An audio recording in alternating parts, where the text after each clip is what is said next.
Coucou tout le monde, j'espère que vous allez bien, je m'appelle Laetitia, je vous souhaite la bienvenue sur ma chaîne. Comme vous l'avez vu sur le titre de la vidéo, on part du principe que le talent n'existe pas. Déjà, qu'est-ce que j'entends par le talent? Je parle de ce don divin que vous avez reçu à la naissance, ce don béni des dieux, ce vol de pigeons majestueux qui partait vers la droite, comme pour vous signifier que vous aviez reçu cette prédisposition merveilleuse qu'était le dessin. Eh bien déjà, laissez-moi vous dire que 1. Les pigeons, ce n'est pas majestueux du tout, et 2. Que le talent, ça n'existe pas. Comme ça, c'est dit, c'est fait, on peut partir sur de bonnes bases. Et c'est une bonne chose. Pourquoi? Parce que si vous êtes passionné, vous l'avez, votre passe-droit divin, magique, tout ce que vous voulez. Vous allez être obsédé, vous allez focus, vous allez jamais lâcher l'affaire, vous allez chercher des choses, enfin... C'est bon, vous avez ce qu'il faut, il n'y a pas de souci, le talent, tout ça... Et on en vient au secret magique du dessin. Vous voulez le connaître? Moi, je sais. Vous voulez savoir dessiner? Ok, accrochez-vous, je vais vous révéler le secret. Pour savoir dessiner, il va falloir dessiner. Waouh, je sais, c'est choquant. Moi aussi, au début, ça m'a fait ça. Mais du coup, c'est juste ça. Il y a juste besoin de pratiquer. Donc il va falloir dessiner beaucoup. Beaucoup, beaucoup, beaucoup, beaucoup. Plus vous voulez être fort, plus il va falloir dessiner. Et puis ben voilà, c'est tout. C'est trop bien, vous n'êtes pas d'accord? Donc la seule chose, je pense, qui peut être intéressant à savoir, c'est que si vous voulez dessiner de manière plus stratégique, il va falloir s'organiser, en gros, faire ça un peu intelligemment. En gros, pas dessiner au pif, un peu n'importe quoi, et juste se focaliser sur des objectifs, savoir ce que vous voulez améliorer, de mettre toute votre énergie à l'intérieur. Et voilà! Secret révélé! Joie absolue! Est-ce que vous êtes content? J'espère que oui. C'est bon, c'est fini. Hop, au revoir. Non, je rigole, partez pas. Et c'est là qu'on arrive enfin au principe de cette vidéo. En gros, je vais partager avec vous tout un tas de petits exercices à faire pour plus jamais vous vous trouviez devant une page blanche à vous dire j'ai trop envie de dessiner, mais genre j'ai zéro idée, zéro inspiration, j'ai envie de progresser, mais je sais pas comment faire. Jamais. Donc ce sera tout un tas de petites choses, comme ça vous allez pouvoir pratiquer, vous allez voir c'est trop bien, et vous allez pouvoir prendre ce qui vous intéresse, ce qui vous intéresse pas. Donc en gros, les exercices, c'est des exercices que moi j'ai récupérés de mes cours, sur internet, en gros de gens bien badass, qui savent, qui savent faire ce qu'ils font bien. Et je suis là aussi pour les transmettre, on me les a transmises, donc c'est mon tour, et puis c'est plutôt fun. C'est parti? Allez, c'est parti! Et le premier, ce sera les formes organiques. J'explique après, ne vous inquiétez pas, ça va être cool.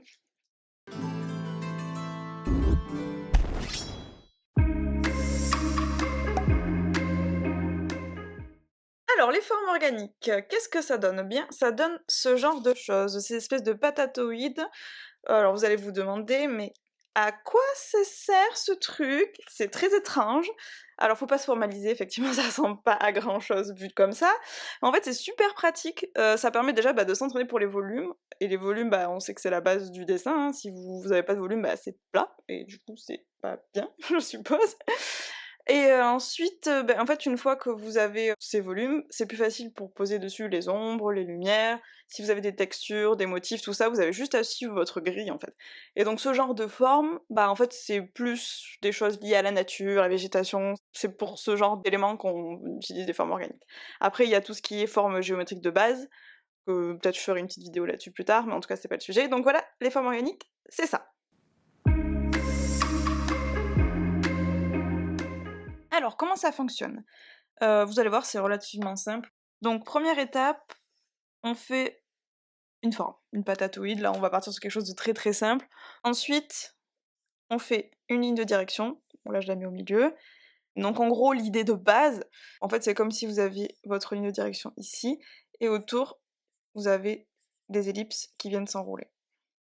L'exemple que j'aime bien donner pour expliquer ça, c'est comme si en gros vous aviez un élastique autour de votre bras, et imaginez que vous ayez un peu de muscle, donc pas comme moi, si vous contractez, votre biceps va changer la forme de votre bras, va peut-être gonfler tout ça, et en fait l'élastique, normalement, s'il est assez serré, il va suivre la forme de votre bras en fait.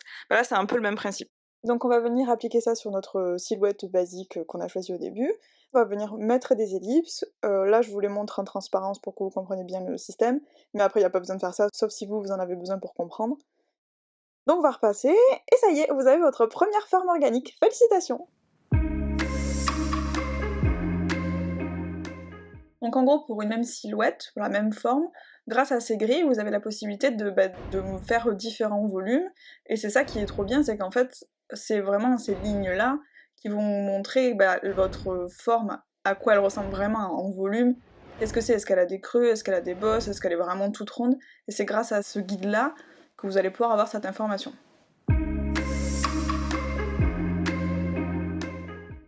Donc imaginez, on va prendre un cylindre. Un cylindre, si on le voit de dessus ou de dessous, vous voyez bien que votre ellipse, elle va pas avoir le même sens. Ah, ça en fait, c'est un peu ce qui va se passer avec nos formes organiques. Le volume peut être potentiellement le même, mais ce sera pas dirigé dans le même sens. Donc ça, c'est un élément assez important, puis parce que en fait, c'est toute la base de ce qui va créer le volume, c'est ça, c'est la direction que vont prendre vos lignes, comment est-ce qu'elles vont se courber, comment est-ce qu'elles vont tourner, en gros, c'est ça qui fait le volume. Donc du coup, ça c'est la base, et il faut vraiment prendre ça en compte. Donc par exemple, donc si on va prendre une forme on va dupliquer, on va utiliser la même donc silhouette de base, comme je vous disais, pour faire comme l'exercice précédent. Donc on va prendre cette forme, notre ligne de direction, on va la faire partir vers la droite. Donc en gros, on veut voir le dessus de notre forme sur la droite, il va falloir que nos ellipses aient ce sens-là, en gros. Et inversement, si on veut que ça aille sur la gauche, en gros, les lignes de nos ellipses partiront dans l'autre sens. C'est exactement la même chose qu'avec le cylindre quand on voit le dessus et le dessous, c'est juste le sens qui change en fait, c'est vraiment juste la base de la base. Donc de la même façon, si vous voulez que votre forme tourne, en gros quand je dis tourne, j'entends qu'elle soit un peu plus courbée, comme si c'était un bout de donut, ce sera la même chose, on va juste jouer avec la perspective, on va faire en sorte qu'il y ait les ellipses d'un côté qui partent dans un sens, et les ellipses de l'autre côté qui partent dans l'autre sens. Et au milieu, c'est la jonction en fait, donc ce sera la zone où tout va se rejoindre, et vu que c'est en face, ce sera un peu plus plat, vos ellipses seront beaucoup moins rondes. Donc voilà, donc une fois que vous avez compris ces outils de base, après il n'y a plus qu'à appliquer, à tester, et d'ailleurs si ça vous intéresse, parmi les exercices à faire, celui-là en gros vous faites une silhouette et vous la dupliquez et vous essayez d'avoir des volumes différents, clairement c'est super bien parce que ça permet vraiment de comprendre en fait comment ça fonctionne et comment juste avec nos lignes on arrive à faire des volumes qui sont totalement différents. Autre information intéressante par rapport à ça, ça va être votre grille en fait, juste typiquement le nombre de traits. Par exemple, si vous avez un volume très très simple comme celui-là, il n'y a pas besoin d'avoir une grille ultra serrée, ultra complète. Alors, moi je déconseille de faire des grilles aussi, on va dire, chargées. Vous pouvez le faire, c'est pas interdit, y a aucun problème, et je trouve que visuellement c'est pas forcément nécessaire. Ça alourdit beaucoup, surtout là en gros on a un œuf, c'est bon on a compris, ça tourne, quelques lignes suffisent. J'ai tendance à en doubler certaines parce que c'est typiquement juste du design, en fait c'est plus joli, ça donne un peu plus de rythme, c'est juste ça. Mais du coup voilà, donc il n'y a pas besoin d'en mettre partout, juste aux endroits stratégiques c'est largement suffisant, et donc les endroits stratégiques, je vous montre, en gros ça va être les zones où votre volume change. Si vous avez une zone qui va se rétrécir, un embranchement entre deux éléments, c'est là en fait. C'est dès qu'on a besoin d'une information pour connaître le volume, pour savoir ce qui se passe et que visuellement on sache en fait pourquoi il se passe ça au niveau de la silhouette, pourquoi ça change, c'est là qu'on a besoin du volume. Et donc notre grille.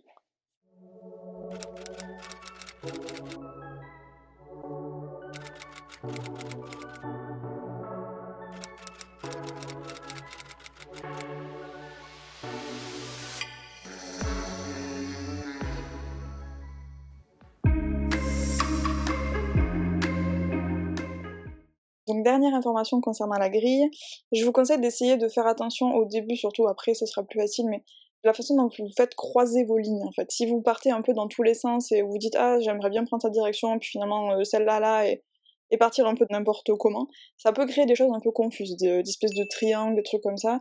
L'idée c'est vraiment de garder la chose la plus simple possible pour qu'on puisse bien lire et bien comprendre. Et donc pour faire ça, je vous conseille de tout simplement essayer de garder quelque chose d'assez perpendiculaire. Alors évidemment ce sera pas perpendiculaire avec un angle droit, tout ça, mais juste assez pour pas que ça fasse des croisements bizarres. Donc voilà, maintenant vous avez plus qu'à tester, vous savez comment il faut faire, c'est pas excessivement compliqué, mais je vous conseille de commencer par des choses très simples, des patatoïdes vraiment très basiques, et après, plus vous serez à l'aise, plus vous pouvez en rajouter, partir un peu dans tous les sens, twister les lignes de direction pour faire des trucs un peu plus bizarres ou plus différents. Commencer à mettre des trous à droite à gauche, et vous allez voir au début, c'est comme tout, ça va être un peu raide, ça va être un peu bizarre, et puis après vous allez saisir les trucs qui fonctionnent, les trucs qui fonctionnent moins. Je pense que je ferai une deuxième partie pour complexifier un peu les choses liées à ça, vous verrez on peut aller un peu plus loin encore avec ça, et c'est plutôt pas mal, donc on fera une petite vidéo rapidement là-dessus. Une fois que vous avez vos patatouilles basiques, enfin vos formes organiques, ce que je peux vous conseiller de faire aussi, c'est d'essayer de mettre des ombres et des lumières dessus, parce que bah en fait vous avez votre grille de base, donc autant essayer de l'utiliser, et ça fait jamais de mal de s'entraîner sur les ombres et les lumières aussi, donc petit exercice en plus si vous avez envie. En tout cas, n'hésitez pas à vous amuser, parce que franchement, vous allez voir, au bout d'un moment, quand on comprend la mécanique, c'est vraiment juste trop fun. Enfin, il n'y a même plus vraiment besoin de réfléchir très très fort, vous testez des choses, vous voyez ce que ça donne.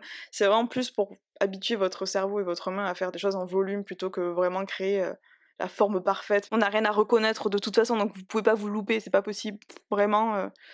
Donc voilà, amusez-vous bien avec ça, et à la suite au prochain épisode.